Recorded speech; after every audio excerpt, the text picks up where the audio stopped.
This edition of the Platforum is brought to you by Roomettes, the fastest way to create the illusion of 3D interiors in your model railroad structures. And by Nick's Trains, home of the Decoder Buddy. When it comes to making DCC decoder installations and upgrades easy, Decoder Buddy is your best friend. Hello, everyone, and welcome to The Platform, the podcast for the model railroader and the rail fan alike. We are coming to you from the North Shore of Lake Ontario along a very busy rail corridor somewhere between Toronto and Montreal, hosting between 40 and 50 trains a day. In addition to our 3 studio cameras, we also have a RailStream webcam attached to our station, affording us a panoramic view of the passing rail action, and with any luck at all, we'll have some trains pass by us during this episode. My guests today should be no stranger to regular viewers. They have been on before, and we've already had conversations with each of them. I welcome back to the platform today David Parker and Joe Zika. Guys, welcome back to the platform. Thank you. Glad to be here. Good to see you Today, again. we want to talk about dispatching, RTC, Rail Traffic Control. And so, Dave, I'll go to you.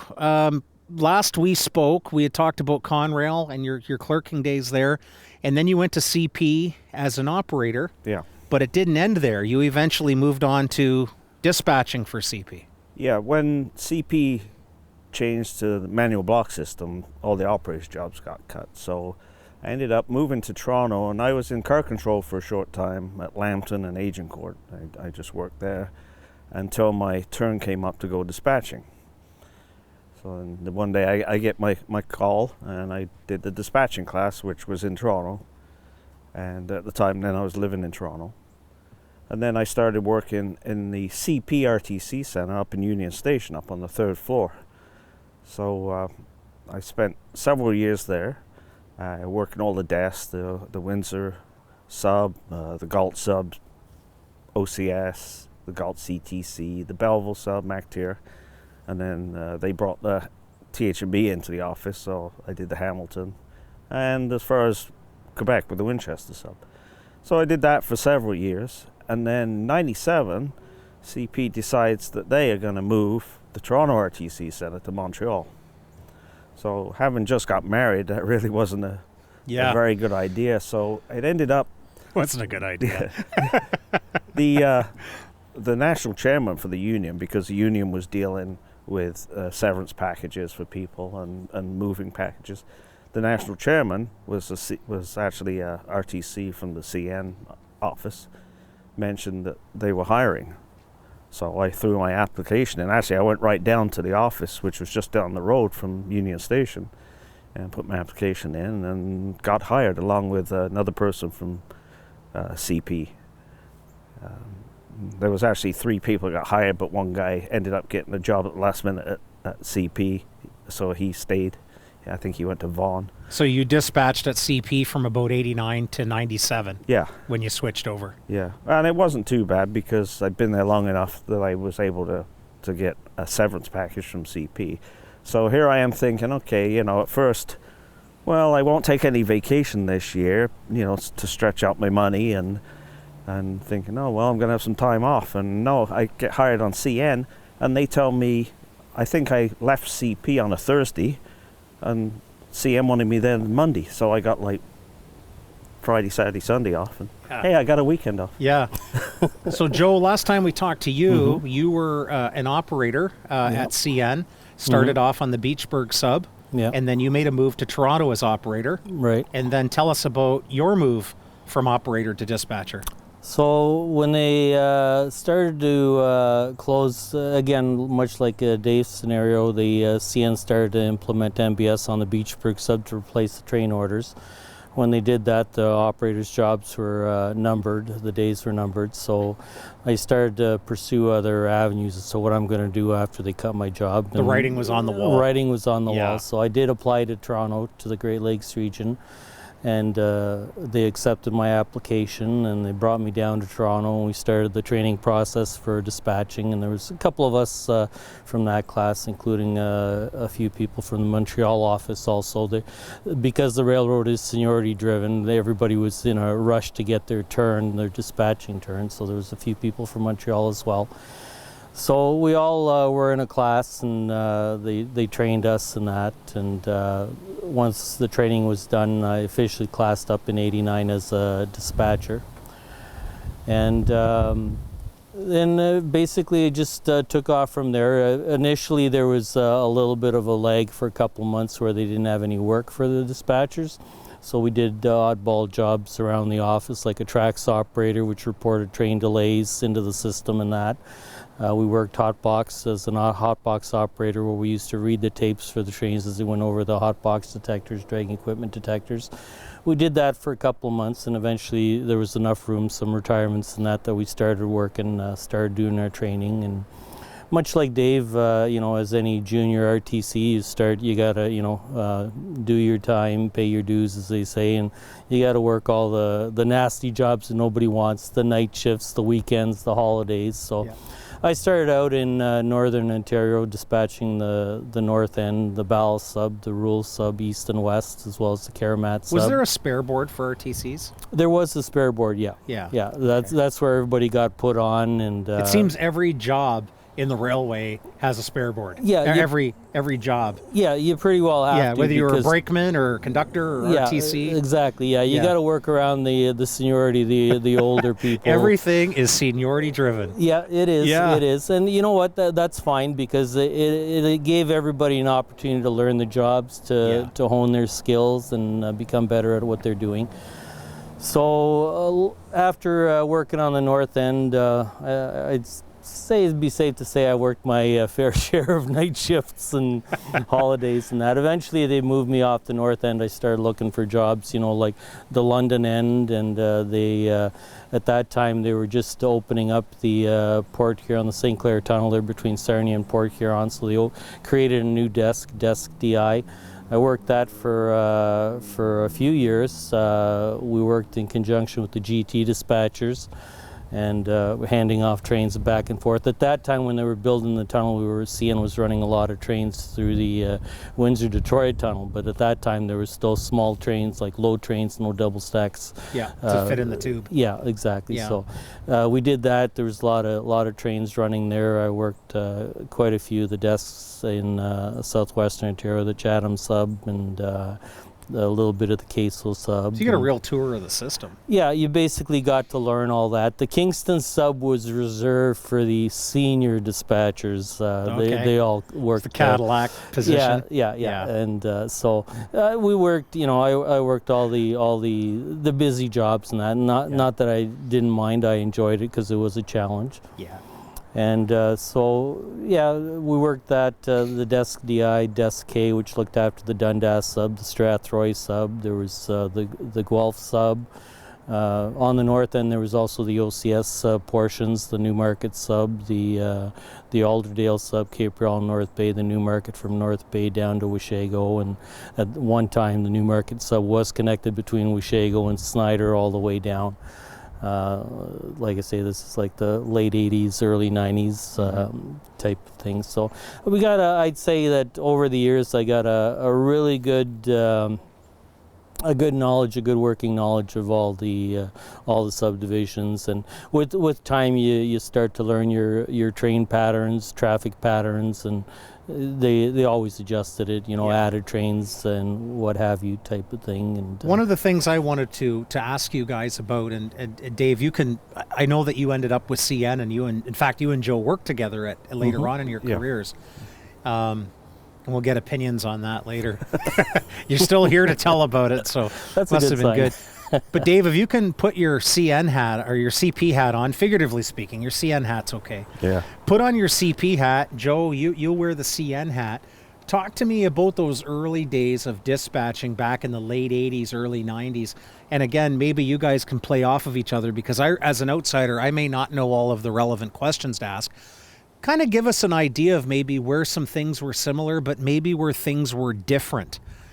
between CP and CN, and you guys can kind of sort that out yourself. Who wants to say what about? I mean, I know that Joe's experience is predominantly CN. So, well, when I started at CP, they had about, I think, 5 or 6 desks. It wasn't a huge office because they still had Sudbury and Schreiber offices that were eventually merged into Toronto. But they had the OCS desk, which is like the Galton Windsor sub, and then at night shift they were merged. And then they had the CTC, the centralized traffic control territories, the signal territories. So they had the Belleville, and that machine was an antique and old equipment. It's old because if you go down to the John Street Roundhouse, it's in the old cabin D. So, somebody got it and they cleaned it because it was awful. Back in those days, people could smoke in the office. Yeah. And so it's a museum piece now. And it had been there years, and it was just disgusting. Yeah. Yeah. So it's all been cleaned up, and a new desk was made for it. I saw it there a few years ago. And then the MacTier sub had a control system which looked like it was from the 60s, a very 60s looking. Even the color of the panel was like an aqua bluish color. And then the Galt CTC was a more modern, it was late 70s, and it was all up on the wall. And I think it was initially paid for by Go Transit when they added the CTC past Cooksville.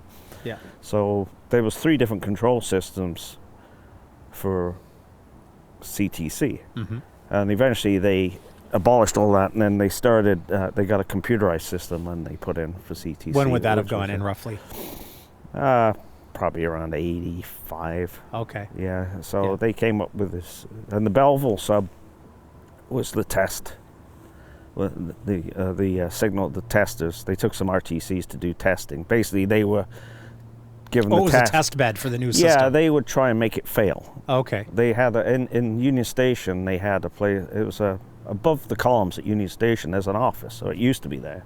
And it was nicknamed the bowling alley because it was this long, narrow office. The bowling alley. and the signal, the CTC testing group was in the bowling alley. Yeah. So they would test, and then they installed it on the Belleville sub. It's the first one. Well, now that system is system-wide on CP, but the Belleville was the first place. And I used to work afternoons on the Belleville, so I was one of the first people to use the new system. Yeah. But eventually they ripped out the old board and the old MacTier and then made it the same. So you come in, you didn't have to learn the intricacies of the MacTier sub. And it was like a homemade keyboard on the Galt sub. It was kind of, it's hard to describe, but it was strange. What was the equipment like at CN, Joe, when you started? Was it antiquated for the time, or was it cutting edge? I'd say it was maybe not necessarily cutting edge, but it was right up there with modern systems. I mean, when they moved the office, like I said, I came down in '89, so by then it was already moved down from McMillan Yard, where the original dispatching office was. Back then they were using the standard at that time. I'm not sure if it was a switch and signal, national switch and signal system. I'm not exactly sure with that one because I never really seen it. But the system that they had downtown was an RTC system. It was a CN developed system in conjunction with I'm not sure who else was with it. I was going to say maybe Siemens, but I'm not 100% sure on that. But I hear a train, case, Joe. Yes. Hang on. Shall pause. Hang on. We have a third guest arriving. Here come the trains.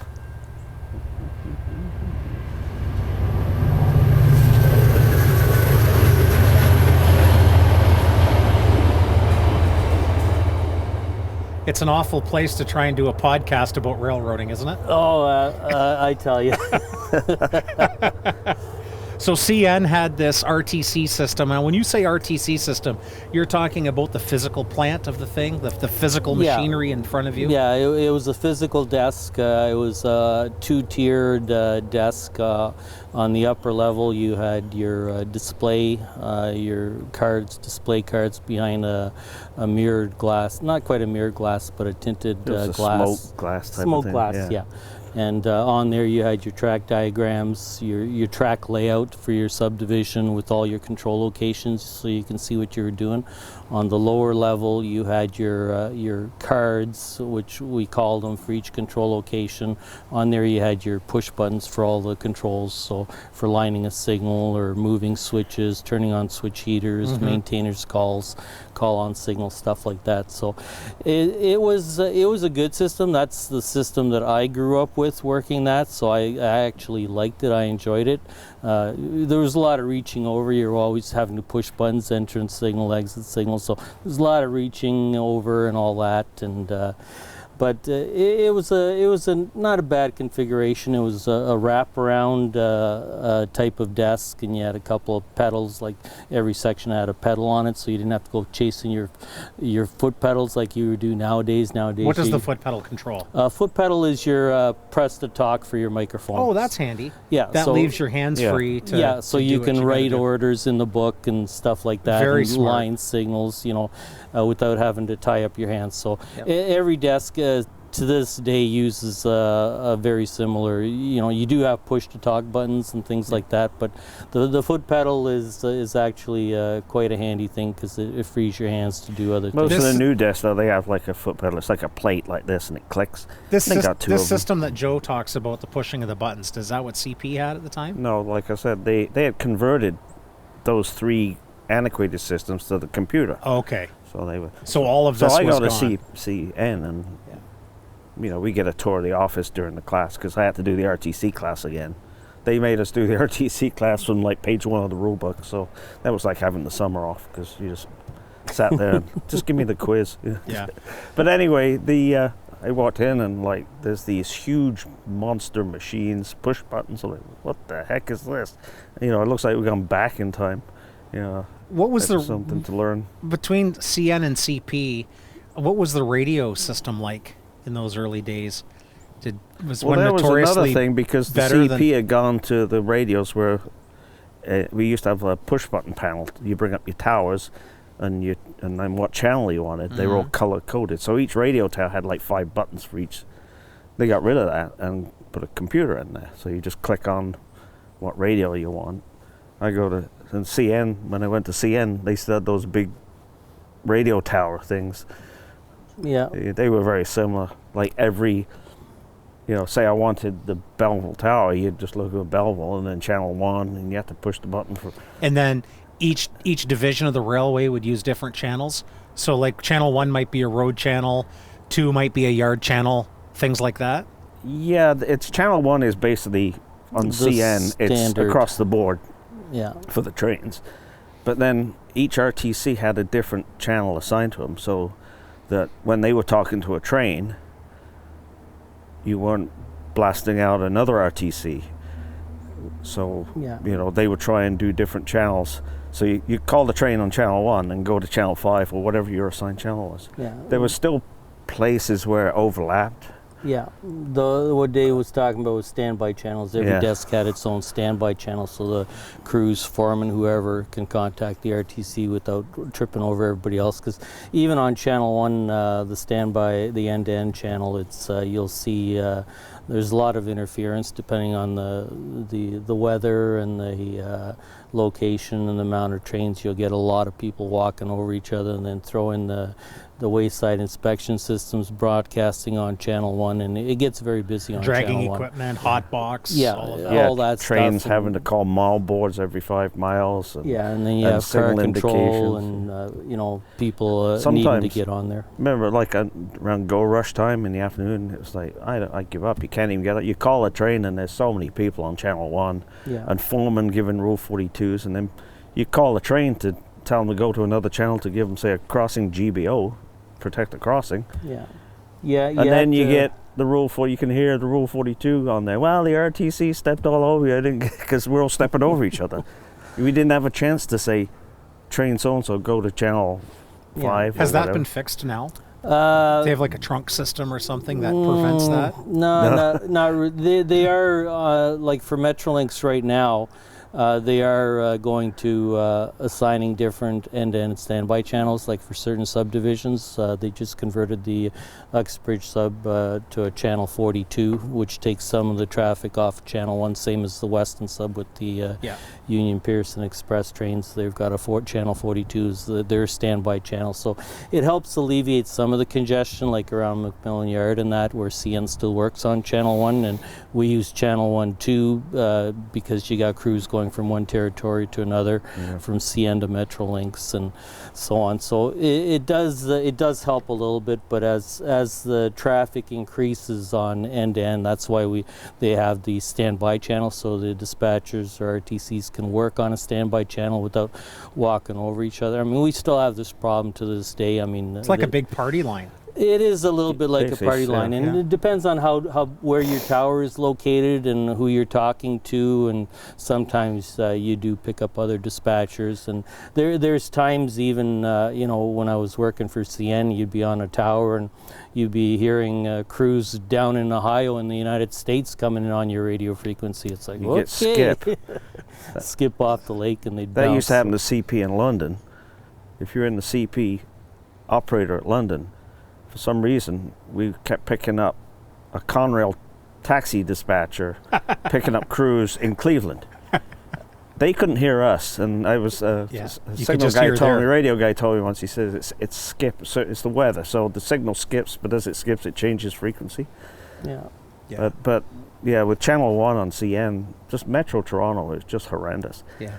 But the thing is, we were hooked into the big antennas, right? The guys out in the field, the foreman, have his little radio in his truck, so he's not hearing all this, and this foreman over here is not hearing this guy.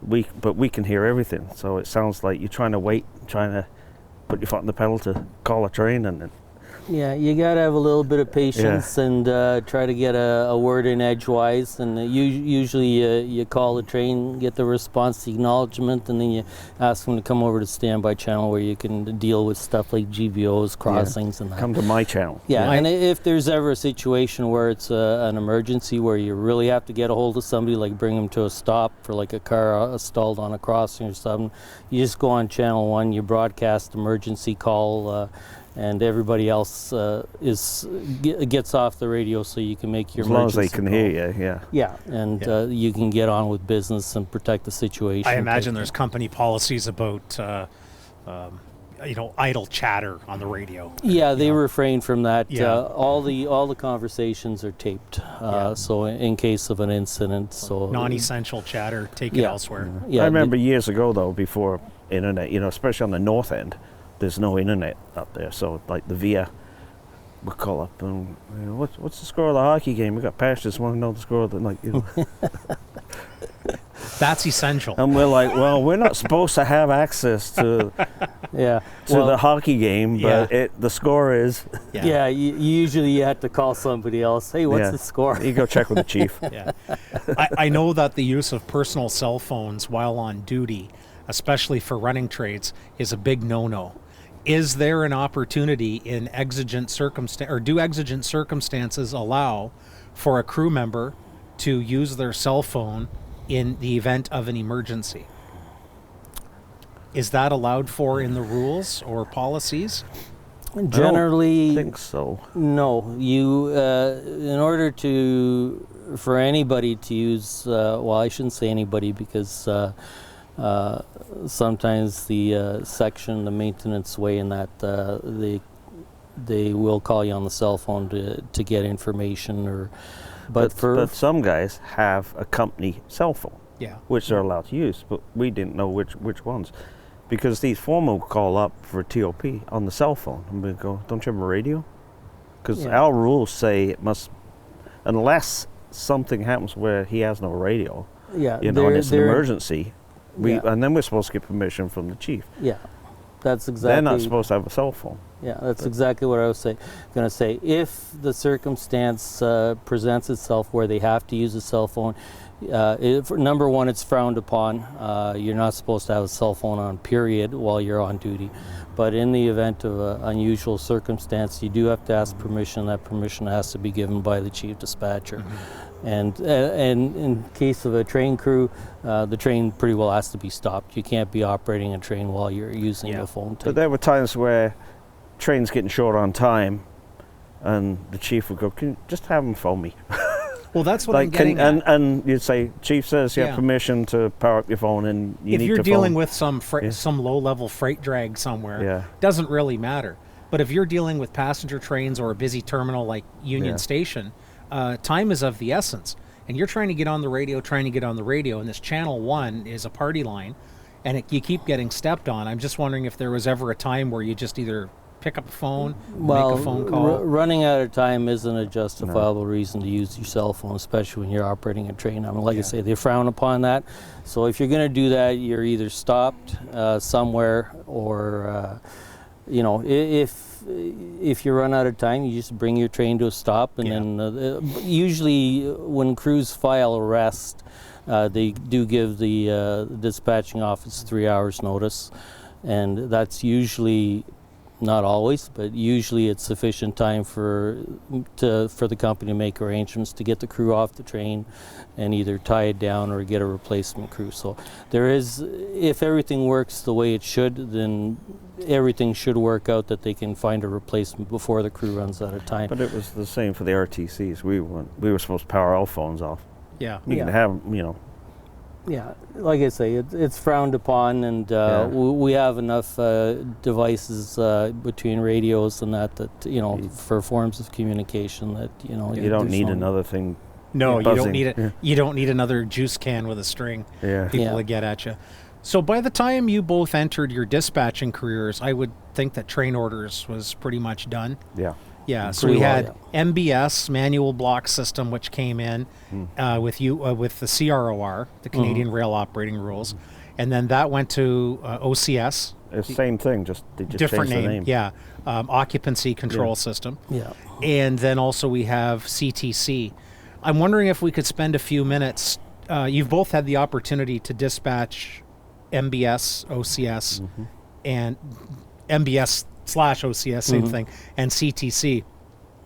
Talk to me about some of the challenges and the differences between those two rail operating Well, with the guidelines. OCS, you don't know where the trains are.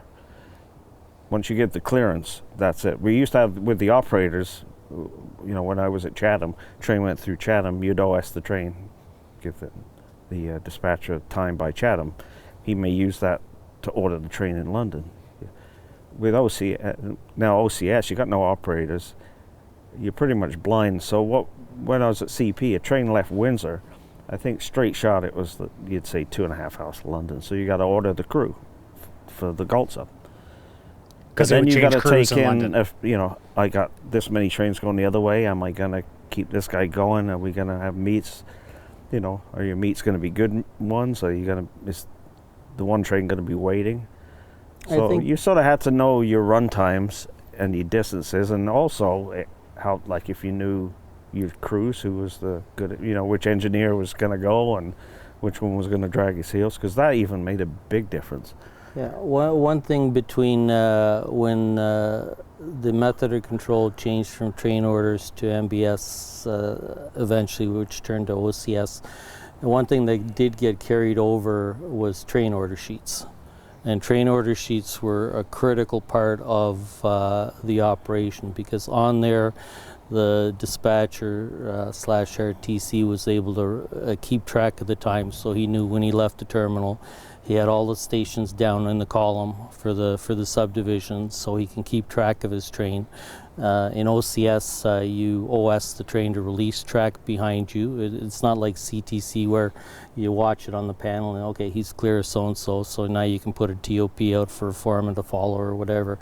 The train sheet was a critical part, and that's how you also planned your meets with the trains. You had your sidings, you had your capacities, your stations, your sidings, and that's how you planned your meet. You took into account train length and, like Dave says. And you knew all that, right, as a dispatcher? That was part of your training thing. You knew how long the train was, how long the sidings were. You had all of that information at your disposal. But you're blind in OCS.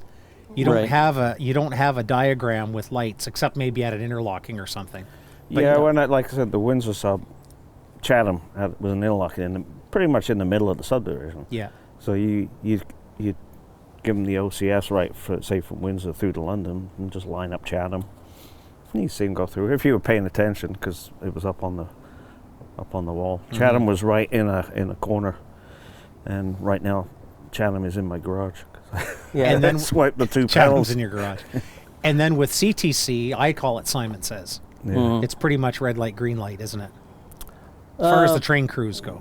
A simplistic view of it, yes and no. It's far more involved than just red light, green light, but CTC is what they call centralized traffic control, and that is remote control of signals from one location. So you got one person, they could be 1,000 miles away, and they'll be controlling, territory that they can't see or hear what's going on. They do still rely on employees in the field for OSs and things like that. But that any train movement in CTC, you can watch him on the panel as he progresses, depending on the makeup of your CTC system. Intermediate signals, some blocks you can see as he progresses through a block. The various intermediates as he goes by. Some blocks, everything's together in one, depending on what you have. So again, you become familiar with your territory, and I see we're going to have another visitor. Here he comes.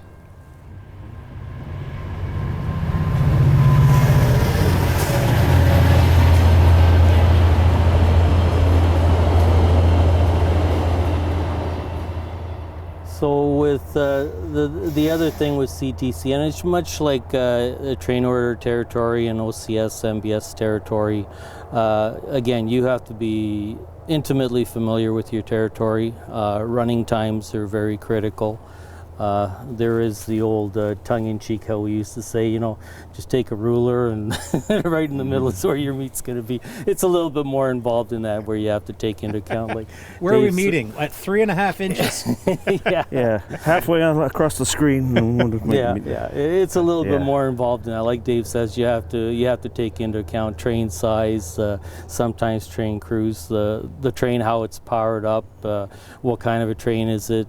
Does it have special dangerous commodities, speed restrictions, 50 mile an hour?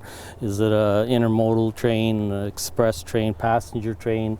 A passenger train could do 80, 90 mile an hour, where a freight train might be doing 35, if he's lucky, 25 with some of these monster trains. That was the thing when I went to CN. Like, CP doesn't have the VS. Pretty much when I was working at the Brockville sub, which was dark territory OCS, and we were only allowed to have one VIA on the territory at a time. We couldn't make meets.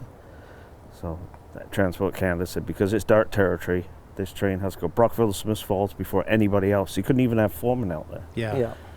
So I come over, and the Kingston sub, they're like, oh, if you're going to watch the Kingston sub, you got passenger trains doing 100 miles an hour, and you got freight trains straggling, and you got to keep everybody. And it's like, oh my God, I don't want to ever work that desk. Yeah, the Kingston sub, the VIA train catches up to a freight train real fast. And as much as, it's almost, it's in a dispatcher's blood to keep trains moving. That's what you do for a living, right? So it's almost sacrilegious to put a freight train away, to wait for a passenger train, to get by them.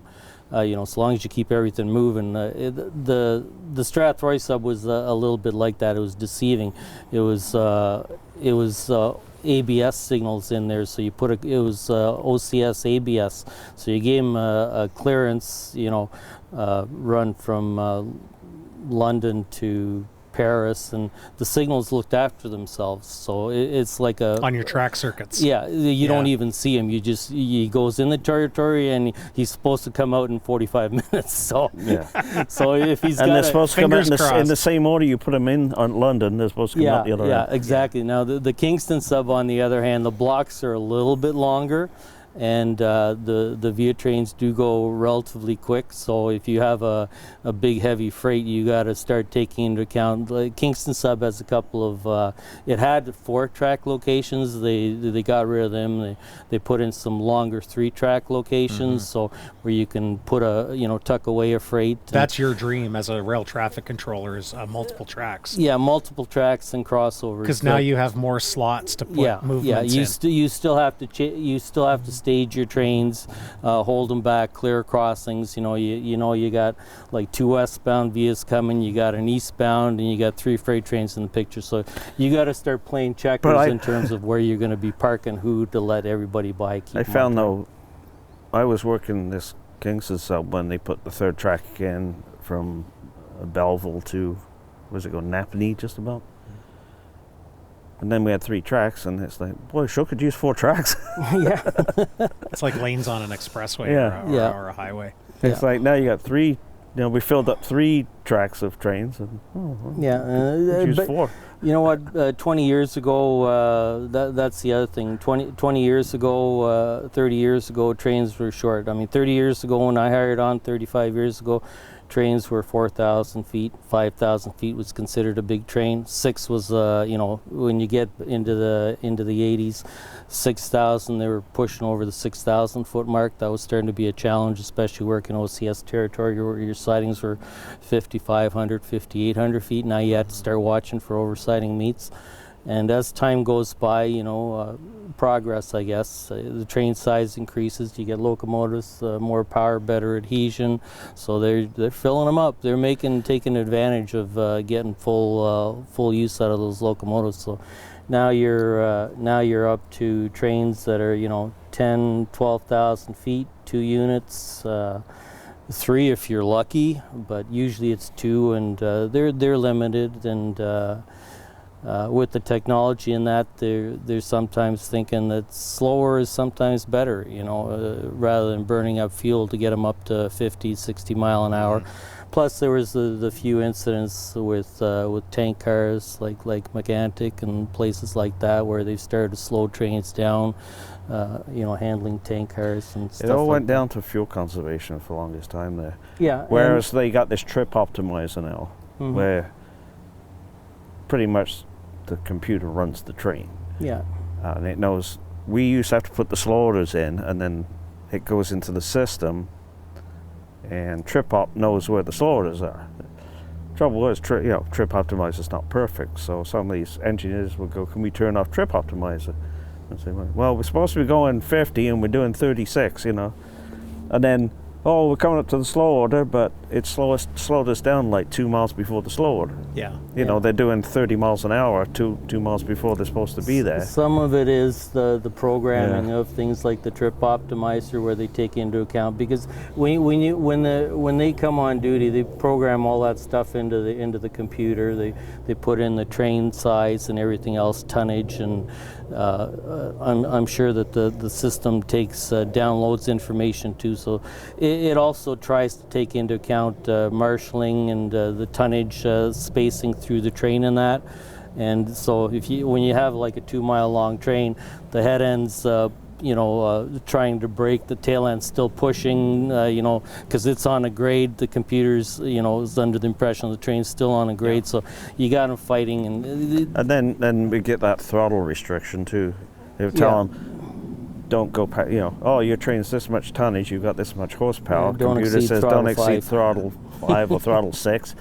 And then they'd be just about coming to a stall now. They're allowed to bump up the throttle for 15 minutes or something? I can't remember. 15, 20 minutes to but they would be going up the hill from Aldershot up the hill to Dundas, and just on their hands and knees going up the hill because 7-8 mile an hour. It's like, okay, where do you think he's going to stall? Mile 8? We used to have a little game at work where we bet on where it'd stall. So. Well, guys, I feel like we've only scratched the surface talking about the challenges of being an RTC and some of the differences between the railways. I'm going to have you back, and we'll pick this up and talk some more. Thanks, guys, for being here. Quite welcome. Thank you, everyone, for joining us on this very chilly episode of The Platform.